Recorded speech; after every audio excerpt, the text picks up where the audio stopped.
think using brackets is the best thing to do, but you really have to be smart about it. I'll be honest, I'm not thrilled. It looks like Frankenstein. I like to do things a little cleaner than this. Welcome to part 2 of the C4 Corvette door panel repair video. Today I'm going to do the finishing touches. I am not making a bracket, but I am going to mount brackets. So I just bought L brackets, then I don't have to manufacture my own brackets, which is a lot of work. They're gonna work just fine. Actually, there's something very nice about these, and the reason why I chose them I will explain later. What I have to do now is trim this corner off.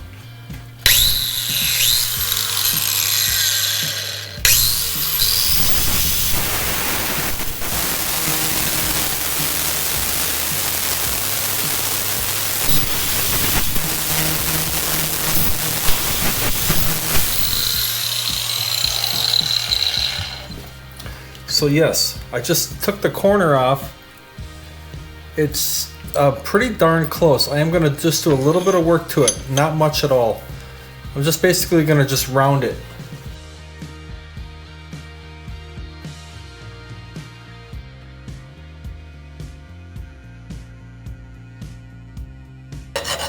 Now I have to make 2 of these. I'm going to put one on each side of the rib.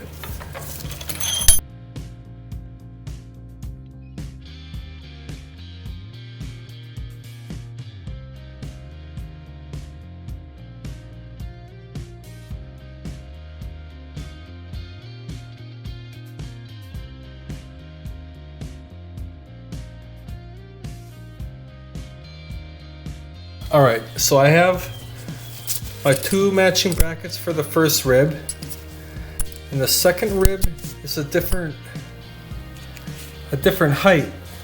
The second rib is a different height, so I have to grind it a little different. It's going to be very similar. It's still going to have the corner cut off, but it also needs another modification.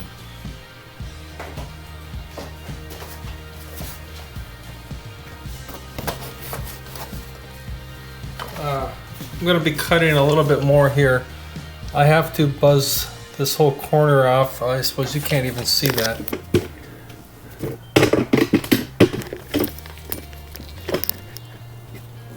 I have to buzz this whole corner off. The sparks are going. I'm going to have a lot more sparks this time. I'm doubling up on them.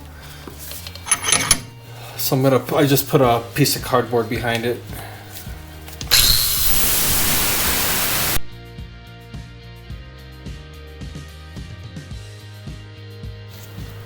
Alright, so now time to install the brackets. The back, this third rib back here, I don't think I'm going to do anything with it. These first 2 are probably going to be strong enough with the brackets, not to mention that all 3 of them are reinforced with fiberglass, cloth, and resin. So I'm going to bracket these 2. I'm going to start with the middle one. Put my bracket in place, and I'm just going to use a marker and make some holes.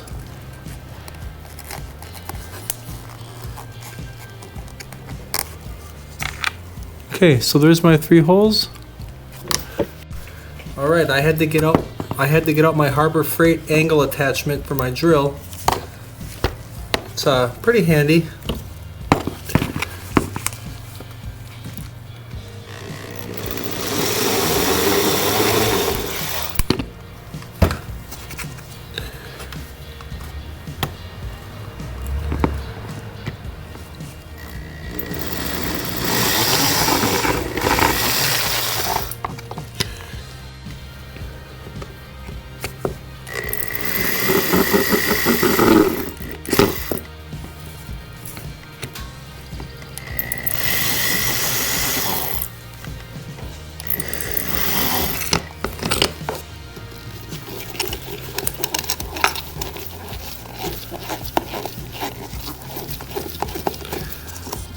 So I drilled the hole a little smaller than the screw, and I'm actually threading the screw through the plastic, through the resin and plastic.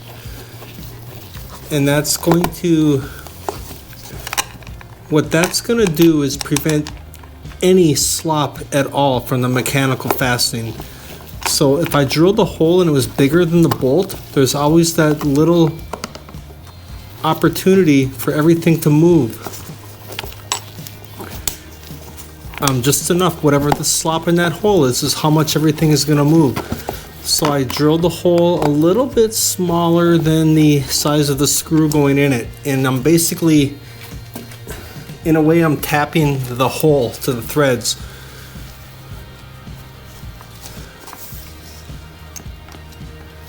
And again, that's just to ensure a tight fit of the screw. So there's absolutely no slop in the bolt. And also with these bevel head or machine screws, that bevel is going to seat right into the bevel on the bracket, which is why I chose these brackets. So now I have two different ways of securing this broken rib. So with my contraption here, I brought everything back into place so that this ledge will sit on the door shell properly. Then I used a fiberglass cloth and resin to pretty much make it one piece. I'm not sure how well that's going to hold on its own. So the holes didn't drill perfectly straight. And even using a close quarter drill attachment, it still didn't end up perfect, guys. It's that important that you drill the best holes that you can. There's no going back once you start this. I am putting a bracket on both sides. It's just for added support. I need the drill from the back side, so I'm going to take a big gamble here, guys. I'm going to release the pressure. I'm going to remove these two. Let's see what, so this is a big moment. Let's see if this cracks.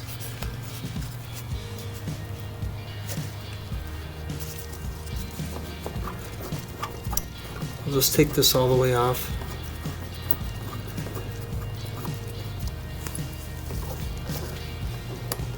Okay, this one's out of the way.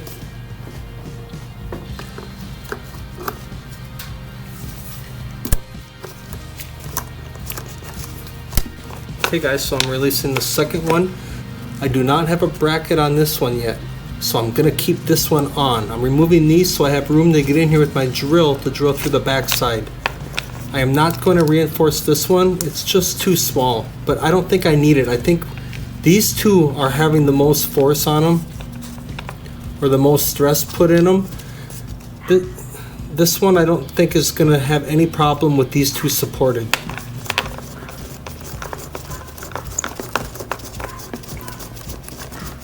So I think on this third one, the smallest one, that fiberglass and resin is probably going to be enough. This one still has a bungee cord on it, but I took off 2 of the 3 restraints and this did not crack or move at all. Neither did this one.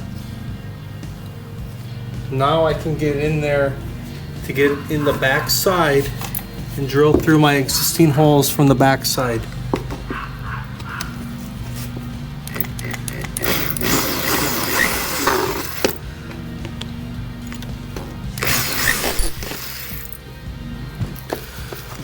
Okay, bottom screw is in. I'm going to put the top screw in, and then when I have the top and bottom in, then I'm going to drill the middle one.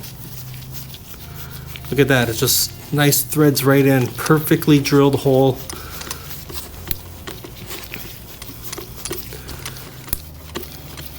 The beveled head of this machine screw is going to self-align on the bevel inside of the bracket.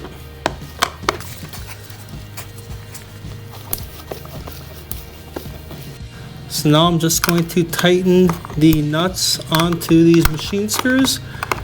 I'm going to use a little caution here not to over tighten. I don't want to cause any stress to this 30-year-old ABS plastic. and my fiberglass.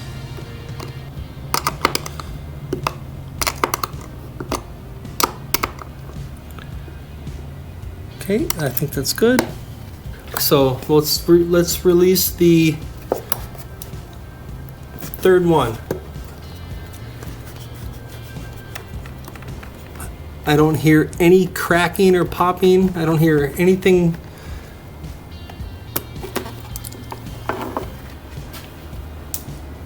I didn't hear any cracks. I didn't hear anything that sounded like it was giving away.